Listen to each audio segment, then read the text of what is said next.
Now I'm really excited to sort of introduce to you our 2020 Executive Board. So, as most of you are probably aware, we have 3 different categories of audit firm members. We have A, B, and C categories. The A members are those that have more than 200 registered level / certified social compliance auditors that are employed by the organizations. And our 3 audit firm representatives are Rajan Kamalathan. I can never say his surname right. Do you want to stand up from Bureau Veritas, Rajan? We have Justin Beatty from Intertech. Where's Justin? Are you here? Yay, Justin. And then, of course, we've got Effie Marinos from SGS. Thank you very much. We have 2 B member representatives, and our B members are those that have between 50 and 200 registered level and CSCA auditors that are employed. And Frank Dorsers from TÜV Rheinland, who was just reappointed this morning at our AGM, is here. And Greg Gardner from Arch Advisors is our other B member representative. Thank you very much.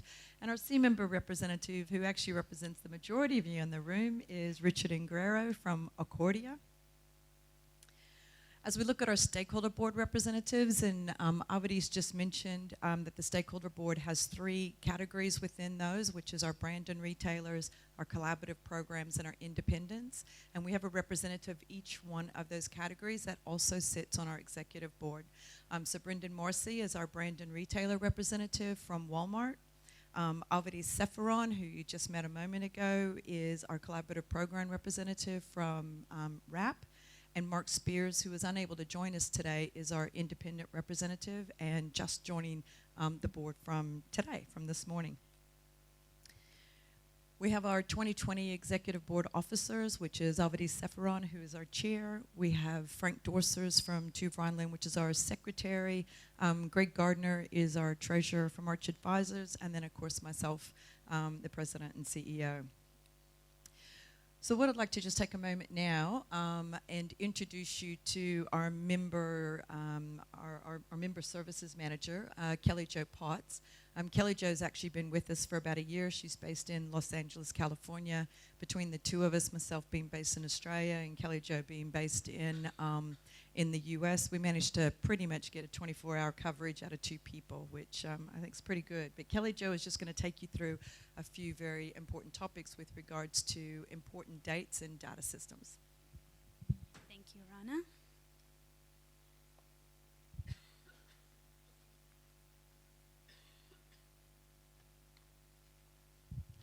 Okay, so a few of the dates that I'm going to cover this afternoon will be a reminder for those of you that joined us in the morning session.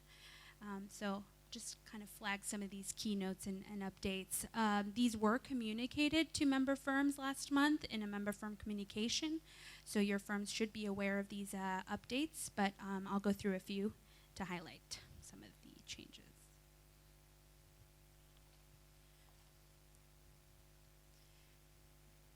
Okay, so of course, as we near the end of 2019, there is one important update that we want you to keep at top of mind is the 15th of December deadline. And this deadline pertains to making sure that your member firm account details around your auditors that are associated to you are current and updated. If you have auditors that you are disassociating or you're looking to link auditors, subcontractors, freelancers, that you do so before the 15th of December just to make sure that we've got the updated account status of your members, your auditors, by the 15th of December. And before I forget, we had also communicated a November 30th deadline, which was last month, for member firms to provide their main person of contact for their firm. So if you haven't already done that, if you could kindly send me an email with that information, that would be really helpful. Okay, and then moving on to the new year. So we're looking at the 17th of January deadline. This is in relation to a quarterly report that we're asking of member firms for 2020. And this pertains to line item 4.1 of APSCA's code, in which each audit team will have a minimum of 1 RA-CSCA. So to support the visibility of this, we're requesting that member firms report quarterly. And where there have been any non-compliances, the root cause and corrective actions that have been noted and taken. So for 2020, only. There'll be 3 reporting periods, and that'll bring us through to June of next year. The other report that we're asking for is your annual report. And again, similar to the previous one, we will continue to highlight elements of the code. And this relates to 5.2.4.7 of the code, in which member firms shall develop an annual summary of complaint handling activities. And this report will be due at the end of next month, January the 31st, but is informed by the information that firms have collected leading up to the end of this month, the 31st of December. The next date to keep in mind in relation to our CSCA exams. So the executive board made the decision to focus on existing languages for Part 1 and Part 2 exams. So for those auditors that have identified themselves as advanced in one of these 3 languages, English, Chinese, and Spanish, we're asking that they sit their exams by the 31st of March. Now, this really applies to those auditors who are already in our system, but we recognize there are firms that are currently enrolling new auditors. So we're discussing how we're going to manage the new auditors in relation to this deadline. But for now, if you have auditors that have been in the system for some time, they are required to sit that exam by the 31st of March. And then on the 17th of April will be the deadline for the second quarterly report that will be due. Again, that's in relation to the quarterly report mentioned earlier for the 17th of January deadline. And then one important deadline that I'd like to kind of highlight for those member firms in the room is the 30th of June deadline. So some of you will be aware that all member firms who joined APSCA between 2015 and 2018 must reapply before the 30th of June.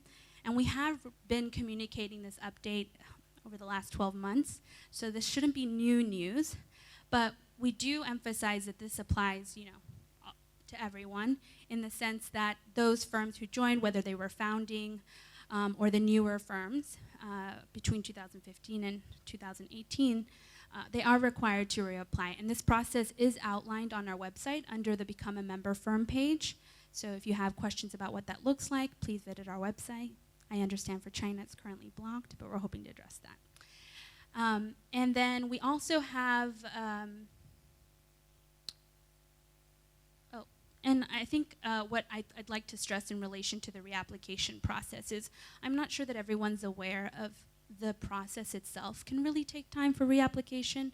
So at this point in time, we have, out of our, 47 member firms, we have about 37 that we can anticipate will be reapplying for their membership. So you can understand that the reapplication process can take a few weeks for a member firm to collect the required documentation, fill out the application itself, and then along with that, it can take a few months for the actual application process to go through. So just do keep that in mind when you're looking to reapply.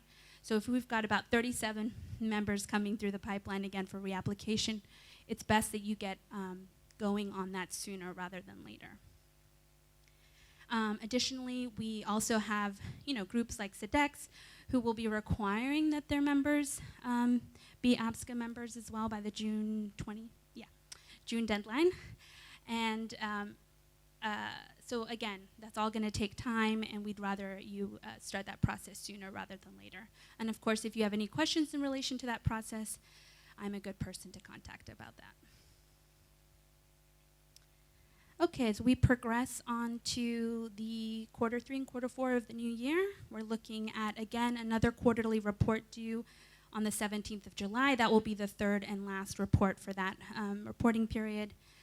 And then we have the 31st of August deadline, which is a member firm level of 2021. And this relates into us assessing which member firms fall into 3 categories. We have category A, B, and C, in which we allocate our firms.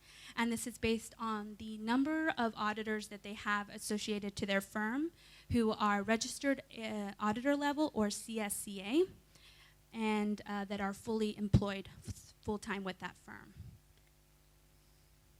So based on those numbers, we will then categorize our firms through A, B, and C. The other date is the 30th of September deadline for Part 2, English, Chinese, and Spanish. Again, as I mentioned earlier, this is a requirement in which those auditors that have identified themselves as advanced in one of these 3 languages, that we ask that they have sat their exam Part 2 by that deadline. And then the 15th of December update, this is going to be an annual exercise, so similar to the one that I just described in the last slide. We're just asking again that before the 15th of December of this next year, that you're making sure that your auditor list is current and accurate and reflective of those auditors that are associated or not with your firm at that time. And then part 3 of, the next deadline is by the end of December of next year. We'll have required that those of you who have identified yourselves as advanced in Chinese will have sat part 3 of the exam. That said, that does not impede those auditors who are looking to take part 3 exams in English and or Spanish. But we are requiring that at least our Chinese auditors who are advanced in Chinese have sat the exam. We recognize that this is a large pool of our auditor group, so we are working really hard to meet that deadline.